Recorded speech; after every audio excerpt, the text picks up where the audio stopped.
आजादी के बाद पहली बार जी 76 साल के बाद आज देश के 40 लाख सैनिक, भूतपूर्व सैनिक और देश के किसान एक साथ आके उन्होंने एक ही मिशन दिया हुआ है। अब की बार 400 पार, जय जवान जय किसान का सरकार। भाइयों, आज देश के लिए जो हमने प्राणों की बलिदान दिए हुए, तो आज वही बलिदान अब देश के कल्याण के लिए, इस भ्रष्टाचार को खत्म करने के लिए, बेरोजगारी को खत्म करने के लिए आज जनता में इस देश के लिए हम कर रहे हैं। मैं कहना चाहूंगा, न भ्रष्टाचार, न दुराचार, न अत्याचार, आपके बार सैनिक से तेरी सर्वसामान्य जनता की सरकार है और ये हम 2024 में लेके रहेंगे। हमें भीख नहीं चाहिए, हमें हक चाहिए। अभी देश के जवान और देश के किसान एक साथ आके सरकार बनाएगी। हमें एमएसपी के लिए किसी को भीख नहीं मारना, हमें ओआरओपी के लिए किसी को भीख नहीं मांगना, हमें देश के शिक्षण अच्छा करने के लिए किसी को भीख नहीं मारना। हमें आज सिर्फ देश की अच्छा शिक्षा, अच्छा आरोग्य, सर्वसामान्य को न्याय देने के लिए इस देश के 40 लाख सैनिक और 5 करोड़ सैनिक परिवार और देश के किसान रास्ते पे आए हुए, और ये हम संकल्प आज ले रहे। आज हमारा दूसरा राष्ट्रीय अधिवेशन था, तो इस अधिवेशन के माध्यम से मैं कहना चाहूंगा, हिंदुस्तान के हर जवान को कहना चाहूंगा, मैं हिंदुस्तान को हर नागरिक को कहना चाहूंगा, अभी नहीं भ्रष्टाचारी चलेगा, न अभी मंदिर चलेगा, न मस्जिद चलेगा, अभी चलेगा सिर्फ विकास विकास विकास। तो आने वाले समय पे इस देश के जवान और किसान को अपने संसद में भेजना है और इस देश को एक भ्रष्टाचार मुक्त शासन हमें देना है। जय हिंद। इस नाम को लेकर के राजनीतिक दल को आप लोग 24 चुनाव में उतरेंगे, क्या नाम रखा गया आज आपकी कमेटी के द्वारा? जो भी नाम रहेगा वो उसका जय जवान जय किसान से ताल्लुक रहेगा, क्योंकि देश के सैनिक, जवान और आवाम, ये तीनों को हम जोड़ के नाम रखेंगे।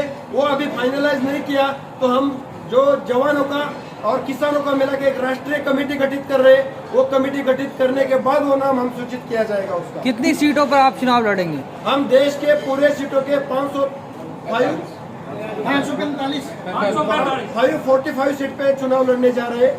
उसमें से हम 400 सीट कंफर्म हम जीत जाएंगे।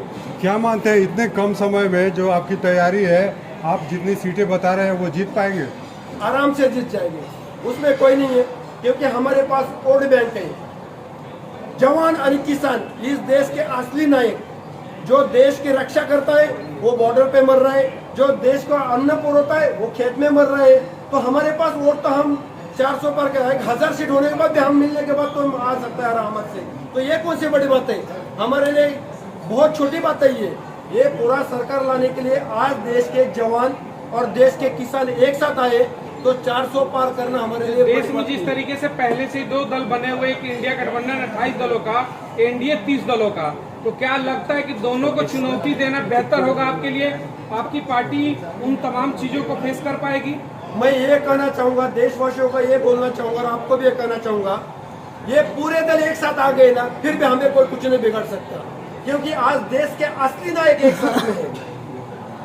सैनिक जब तक श्वास है तब तक लड़ता है और उनको सिर्फ जीतना ही पता है। आपने देखा होगा 99 में कारगिल के समय पे टाइगर हिल पे पाकिस्तानी बैठे थे, हमारे से 1000 मीटर पे ऊपर बैठे थे, 5353 पे बैठे थे, पर मेरे देश के जवानों को हमारे अधिकारियों ने आदेश दिया, इस मातृभूमि के सपूतों को आदेश दिया, आपको ये टाइगर हिल लेनी है। हजारों जवानों ने बलिदान दिया, आखिर टाइगर हिल लिया। वैसा हम 2024 का हम इलेक्शन जीत के रहेंगे। क्या इश्यूज होंगे आपके? अगर आप किसान हैं और किसानों की आप बात कर रहे हैं, क्या लग रहा है कि किस तरह से पिछले 2-3 सालों से किसान जो है लगातार सड़कों पर बैठे हुए हैं, दिल्ली तक पहुंचे और अपनी आवाज़ जो है सरकार के सामने रखी, लेकिन कहीं ना कहीं किसान जो है विपक्ष है उनकी मांगें पूरी नहीं हो रही है। अब आप कह रहे हैं कि हम चुनाव लड़ने जा रहे हैं और टक्कर देंगे एनडीए और इंडिया को, इस तरह से रहने वाली आपकी? देखिए, दुनिया में किसी भी देश की 2 ताकतें होती हैं, किसान जो पूरे देश को रोटी देते, खाना, जवान जो देश को सुरक्षा देते, क्योंकि हमें सुरक्षा की भी जरूरत है पूरी बात से। ये दोनों काम जो करता है, आज वो भी बुरी परिस्थिति में है। किसान खेत में मर रहा है, जवान सरहद पे मर रहा है। 2 दिन पहले ही आपने देखा एक अग्निवीर शहीद हो गया, लेकिन उसको शहादत का दर्जा नहीं दिया। दिल्ली के बॉर्डरों पर 750 किसान शहीद हुए, लेकिन उनको भी शहीदों का दर्जा नहीं दिया। इस देश में महिलाओं को न्याय नहीं मिल रहा, चाहे वो मणिपुर हो, चाहे दिल्ली हो, चाहे मध्य प्रदेश हो, चाहे छत्तीसगढ़ हो, उनको निर्वस्त्र किया जाए, उनको भी न्याय नहीं। जो नौजवान है वो बेरोजगार घूम रहा है, नौकरी की तलाश में। आज जो भाजपा की सरकार है, इन्होंने कहा था 2 करोड़ रोजगार, इन्होंने कहा था महिलाओं को सुरक्षा देंगे। इन्होंने भूतपूर्व सैनिकों की रैली में 15 सितंबर 2013 को मोदी जी ने कहा था पहली कलम से किसानों को एमएसपी और जवानों को 1 रैंक 1 पेंशन। आज उस बात को 10 साल से ऊपर हो गए, आज तक भी वो 10 साल में कोई सक्सेस नहीं हुई, क्योंकि ये सरकार झूठों की सरकार है, ब्रांडेड सरकार है, झूठ बोलती है, एडवर्टाइजिंग करती है। एक किसान है जिसको इस देश को रोटी देनी है, आज जवान उनके साथ मिलकर लड़ रहा है। इस देश को न्याय भी मिलेगा, इस देश को रोटी भी मिलेगी, इस देश को सुरक्षा भी। और कोई सत्ता में आने से पहले तो बहुत बड़े वादे किए जाते हैं, चाहे वो कोई भी नेता हो, चाहे कोई भी चुनावी पार्टी हो। आप भी चुनाव लड़ने जा रहे हैं और किसानों की बात कर रहे हैं, जय जवान जय किसान। लेकिन आपको भी जब सत्ता मिलता है तो उसके बाद फिर से किसान और जवान सड़कों पर ना दिखे? नहीं, बिल्कुल भी नहीं दिखेंगे। हमारी सड़क से सत्ता की संसद तक तैयारी थी। किसानों ने 13 महीने सड़क पर लड़ाई लड़ी। आज वो किसान संसद जाना चाह रहा, वही किसान जाएगा, यहाँ कोई नेता नहीं जाएगा, जहाँ कोई नेता पुत्र जाएगा। किसान जाएगा, अपने हक की आवाज उठाएगा। और किसान तो इतना दानवीर होता है, जब उसके ऊपर समस्या आती है तो वो भगवान से भी लड़ लेता है। किसान के खेत में जब सूखा पड़ता है या बारिश होती है, वो कहता कोई बात ना रहा, देखेंगे इसको। उसे ये पता नहीं होता उसने जो बीज बोया है उसका फल क्या मिलेगा, लेकिन वो बीज बोता है, वो मेहनत करता है और वो लास्ट तक लड़ाई करता है। खान साहब, क्या मैनिफेस्टो रहने वाला है? देखिए, देश में जो मैनिफेस्टो है, सबसे मैंडेटरी शिक्षा, स्वास्थ्य, रोजगार, 3 मूलभूत सुविधाएं हैं। जैसे कि हमारे एनपीसीसी में कह चुके हैं, ये 3 चीज़ें मिल जाएंगी। बाकी जनता, अगर आपको रोजगार मिल जाएगा, किसी को फ्री की चीज़ नहीं चाहिए। आज जरूरत है देश में अच्छी शिक्षा, इक्वल जो है एक जैसी शिक्षा। नेताओं को फ्री की चाहिए, जो कि नहीं नेताओं को फ्री की चाहिए। इनको तो फ्री का ही सब कुछ चाहिए पूरा देश। क्यों चाहिए फिर? उसको जनता को चाहिए कि नेताओं को चाहिए? उनको आदत पड़ चुकी है, देश का खून चूसने की आदत पड़ चुकी है। आज जरूरत है, हमारी कोई जरूरत नहीं थी नेता बनने की। आज इस महाभारती को जरूरत है अच्छे लोगों को आने की। अभी एक साथी ने सवाल किया था कि क्या पता इसके आपकी सरकार बन जाए, उसके बाद में भी किसान और जवान सड़कों पर हैं। देखिए, ये जो वर्दी है, आज इस वर्दी को पूरा देश विश्वास करता है। इस देश में कोई भी आपदा आती है, भूकंप हो, बाढ़ हो, दंगा हो, आग लग जाए या कोई अन्य आतंकवादी घटना हो जाती है, और जहाँ पर सरकार फ्लॉप हो जाती है, सरकार के सारे विभाग फ्लॉप हो जाते हैं, तो अंतिम विकल्प क्या बचता है? सेना बचती है, सेना। आज देश की राजनीति में 2 टाइप के एजेंडे चल रहे हैं, एक एनडीए है, एक इंडिया है। एनडीए का एजेंडा है सिर्फ मुसलमानों से खौफ पैदा करना, मुसलमानों से खौफ पैदा करना और वोट पाना। बचा लो हिंदुओं, मोदी साहब को ले आओ, अन्यथा हिंदू खत्म हो जाएंगे। दूसरा एजेंडा है इंडिया का, उसका एजेंडा है कि 2024 में बचा लो। 2024 में यदि अगर बीजेपी सरकार जीत जाएगी तो उसके बाद लोकतंत्र समाप्त हो जाएगा, चुनाव खत्म हो जाएंगे। ये एजेंडे सेट किए जाते हैं। ये 2 एजेंडे हैं। मैं पूरे देश के अपने किसानों से, मजदूरों से, गरीबों से अपील करना चाहता हूँ, हमारे पास धन बल नहीं है, हमारे पास आपकी शक्ति है, आपका जो हमारे सैनिकों के प्रति अटूट विश्वास है, प्यार है। जिस प्रकार से आप कहते हो, हे फौजी भाइयों, आप सीमाओं पर खड़े हैं तब हम सुरक्षित हैं, वही ताकत आपका हमारे प्रति जो विश्वास है, वही ताकत है हमारी। हम उसी ताकत के ऊपर हिम्मत उठाई है और हमें पूरा यकीन है, एक तरफ इनका अरबों खरबों पैसा और एक तरफ पूरी जनता का प्यार और विश्वास। आपके गठबंधन का खरबों पैसा, एक तरफ जहाँ पर बाकी राजनीतिक पार्टियां करोड़ों रुपया खर्च करेंगी, आप बिना पैसे खर्च। मैं कहता हूँ साहब, इनका अरबों खरबों एक तरफ खड़ा रह जाएगा और यहाँ पर जनता का प्यार, क्योंकि हम जनता के विश्वास, जो हमारे प्रति विश्वास है, उसके दम पर जा रहे हैं। हम अपने भाइयों के दम पर, अपने माता पिताओं के दम पर, क्योंकि सैनिक किसका बेटा होता है? सैनिक गरीब किसान मजदूर का बेटा होता है। सर, आप सेना से हैं जी। जिस तरीका से अग्निवीर की एक योजना लाई गई, अगर आपकी सरकार आती है तो क्या ये जो अग्निवीर योजना है ये खत्म कर देंगे आप लोग, जो पहले जैसे सेना की होती थी? 100% जैसे पहले था इस अग्निवीर जो योजना लेके आए इसको समाप्त किया जाएगा और नौजवानों को जैसे पहले नौकरी दी जाती थी वैसे दी जाएगी। अभी 2 दिन पहले बता चुके हमारे भाई, 2 दिन पहले अमृतपाल जी जो कि पंजाब से हैं, घटना हुई है, वो शहीद हुए हैं।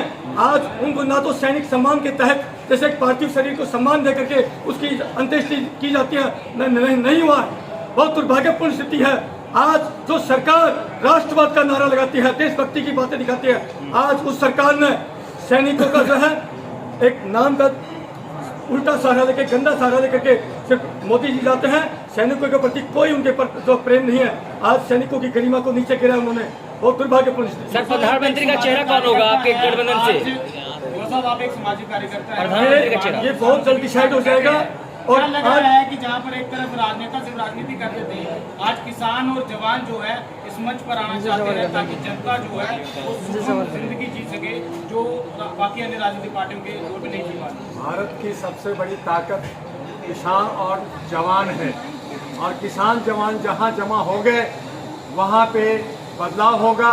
जिस तरह से लोकतंत्र को इन लोगों ने मजाक बना रखा है, इन लोगों ने नफरत का बाजार बना रखा है, हमारे बीच में नफरत फैला रखा है। हमारे बीच में आज जो हालात भारत की है वो इजराइल और फिलीपींस का हालत बनाना चाहता है। इससे बचने के लिए हम तमाम लोग, किसान और मजदूर और जवान और महिलाएं सब मिलकर के इसका जवाब देंगे। और 2024 में ये जो समूह देख रहे हैं, ये समूह करारा जवाब देगी। और ऐसे लोग जो नफरत फैला करके और हमारे जात पात को बांट कर करके जो हमारे देश के ऊपर जो राज करना चाहते हैं, लोकतंत्र को खत्म करना चाहते हैं, संविधान को खत्म करना चाहते हैं, उसका करारा जवाब हमारे जवान और किसान 2024 में देगी। और जहां तक पैसे की बात है, डॉक्टर दुआ तैयार है, इनको 500 करोड़ रुपया मैं दूंगा, चाहे कहां से भी दूं। लेकिन ये लड़ाई होगी और हम इनको जीतने का पूरा आश्वासन देते, हम इनकी लड़ाई लड़ेंगे। सर, जिस तरह से एक मिनट सर, आपसे सवाल है। पूर्व राज्यपाल सत्यपाल मलिक जी यहाँ पे आने वाले थे, उनका क्यों नहीं आ पाए और क्या मैसेज है उनका? अभी मेरी तुरंत बात नहीं, पहले उनका राजस्थान का प्रोग्राम 9 और 10 तारीख को था। अब उनका प्रोग्राम कैंसिल होकर 15 तारीख हो गया। अभी वो जयपुर राजस्थान में है, मेरी उससे बात हुई है। वो कह रहे हैं कि यहाँ के जो पूर्व सैनिक हैं वो आरोपी के लेकर या किसान संगठन जो भी इकट्ठे हुए देश हित में, किसानों के हित में, सैनिकों के हित में, हम पूरी तरह उनके फैसले के साथ हैं और आगे हमेशा उनके साथ रहेंगे। वाइस मैसेज जैसे पा रहा है, मैं आपके पास शेयर भी कर सकता हूँ। सर, आखिरी मैसेज क्या देंगे आप लोग?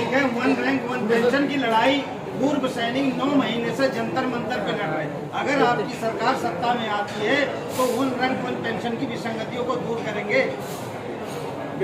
100% होगा। देखिए, हमें भीख नहीं चाहिए। यदि सैनिकों की सरकार होगी तो नेचुरल सी बात है, जो हमारे सर्विंग सोल्जर सबसे पहले जो सीमाओं पर गोलियां खा रहे हैं, सबसे पहले उनका वेलफेयर देखा जाएगा। उसके बाद में हम लोग रिटायर्ड सैनिक हैं। देखिए, हम अपने लिए नहीं जा रहे, ये लड़ाई हम देने के लिए आए हैं। सैनिक सब जाता है सीमा पर, देश के लिए कुर्बानी देने जाता है। आज हम भीख या कुछ अपने लिए नहीं, आज हम देश को कुछ नया बढ़ा देने के लिए जा रहे हैं। श्रीमान जी, एक मिनट, मेरा प्रश्न है बहुत इम्पोर्टेंट प्रश्न है। ठीक बाजी। आपके पास एक प्लान है जिसके तहत आप ये काम कर रहे हैं कि हर तहसील में आप एक स्टोर खोलेंगे और लोगों को रोजगार भी देंगे और लोगों को सस्ता सामान देंगे। उसके बारे में हमारे दर्शकों को ये बताइए कि क्या वो वाकई आप कर पाएंगे और कैसे करेंगे, उसका प्लान क्या है?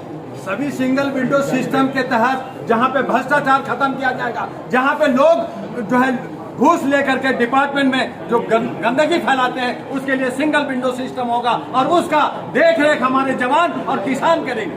आप भी बताएं। मैं कहना चाहूँगा, हिंदुस्तान में मैंने समुद्र में सुना था बड़ी मछली छोटी मछली को खाती है, पर आज देश के बड़े बड़े उद्योजक, देखो बड़ा उद्योजक होना चाहिए, जरूरी है, पर देश के कुछ ऐसे बड़े उद्योग हो गए कि छोटा उद्योग, जो छोटा व्यापारी को खत्म कर दिया उन्होंने। तो हमें ये लड़ाई लड़नी है और जैसे ही हमारा सरकार आ जाएगा तो हमें छोटा व्यापारियों का भी उनका भी जो हित देखेंगे और बड़े का भी हित देखेंगे। हमें बैलेंस करना है। कहते हैं हिंदुस्तान दुनिया की 5th बड़ी इकोनॉमी है, पर मैं आपको ही सवाल करना चाहता हूँ, क्या बड़ी इकोनॉमी अपनी 5th इकोनॉमी है, ये बैलेंस है? हिंदुस्तान की इकोनॉमी बैलेंस है क्या? नहीं है।